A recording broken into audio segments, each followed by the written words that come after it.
ఏపీలో కూటమి ప్రభుత్వం అధికారంలోకి వచ్చిన తర్వాత ఏపీలో మరొక హైటెక్ సిటీ నిర్మాణానికి ప్రభుత్వం శ్రీకారం చుట్టింది. అది ఎక్కడో కాదు, అమరావతికి సమీపంలో గన్నవరం విమానాశ్రయానికి ఆనుకున్న మేధా టవర్స్లో ఐటీ పార్క్ ఏర్పాటుకి ఏపీ ప్రభుత్వం శ్రీకారం చుట్టింది. ప్రస్తుతం మనం ఏదైతే బిల్డింగ్ చూసుకున్నామో ఏపీఐఐసి సహకారంతో ఈ భవనానికి సంబంధించి కూడా గతంలో కుంజేటి రోసయ్య ముఖ్యమంత్రిగా ఉన్న సమయంలో కూడా దీన్ని ప్రారంభించడం జరిగింది. ఎల్ఎన్టీ హైటెక్ సిటీ లిమిటెడ్ పేరుతో కూడా ఇక్కడ ఈ హైటెక్ సిటీ భవనానికి కూడా ప్రారంభించారు. దీంట్లో దాదాపుగా 40 నుంచి 50 సాఫ్ట్వేర్ కంపెనీలు ఏర్పాటు చేసుకునేందుకు దీంట్లో వసతి సౌకర్యాలు అన్నీ ఉన్నాయి. ప్రస్తుతం అయితే ఇటీవల కాలంలో కూటమి ప్రభుత్వం అధికారంలోకి వచ్చిన తర్వాత మంత్రి లోకేష్ నేతృత్వంలో 5 సాఫ్ట్వేర్ కంపెనీలని దీంట్లో ప్రారంభించడం జరిగింది. తాజాగా చూసుకుంటే 2010 జనవరిలో ఈ హైటెక్ సిటీకి సంబంధించి కూడా ప్రారంభోత్సవం జరిగింది.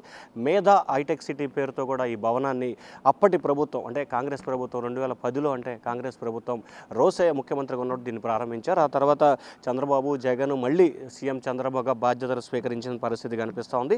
ఆంధ్రప్రదేశ్ని అన్ని రంగాలుగా పారిశ్రామికవేత్తలుగా హైటెక్ సిటీగా ఐటీ రంగానికి అగ్రతాంబూలంగా నిర్మించాలని చెప్పి ఏపీ ప్రభుత్వం ఒక బృహత్తర ప్రణాళికలకి శ్రీకారం చుట్టింది. రానున్న 4 సంవత్సరాల కాలంలో దాదాపుగా 20 లక్షల ఉద్యోగ ఉపాధి అవకాశాలు కల్పించాలనేది ఏపీ ప్రభుత్వం ఏజెండా కనిపిస్తూ ఉంది. సో దానిలో భాగంగానే ఇప్పటికే అనేక కంపెనీలు ఈ భవనంలో కూడా సేదతీరిన పరిస్థితి కనిపిస్తూ ఉంది. వీటన్నిటికి సంబంధించి కూడా ఇప్పటికే వందలాది మందికి ఉపాధి అవకాశాలు కల్పించిన పరిస్థితి కనిపిస్తూ ఉంది. తాజాగా మరికొన్ని కంపెనీలకు సంబంధించి కూడా త్వరలో దీంట్లోనే ఏదైతే మేధా టవర్స్లో ఉన్న హైటెక్ సిటీలో వచ్చేందుకు కూడా సిద్ధమవుతున్నాయి. ఇటీవల కాలంలో మంత్రి లోకేష్ 5 కంపెనీలని ప్రారంభించిన పరిస్థితి కనిపిస్తూ ఉంది. ఒక్కొక్క కంపెనీకి సంబంధించి 200 నుంచి 300 మంది ఉద్యోగాలు దీంట్లో కల్పిస్తున్న పరిస్థితి కనిపిస్తూ ఉంది. విజయవాడకి సమీపంలో ఈ హైటెక్ సిటీ ప్రభుత్వం భాగస్వామ్యంతో కూడా దీంట్లో పలు కంపెనీలు ఏర్పరచుకునేందుకు ముందుకు వస్తున్న పరిస్థితి కనిపిస్తూ ఉంది. ఇటీవల సింగపూర్కు సంబంధించి కానీ లేకపోతే మిగిలిన చోట్ల ఎంఓయూలు చేసుకున్న ఏపీ ప్రభుత్వం తాజాగా అమరావతి కేంద్రంగా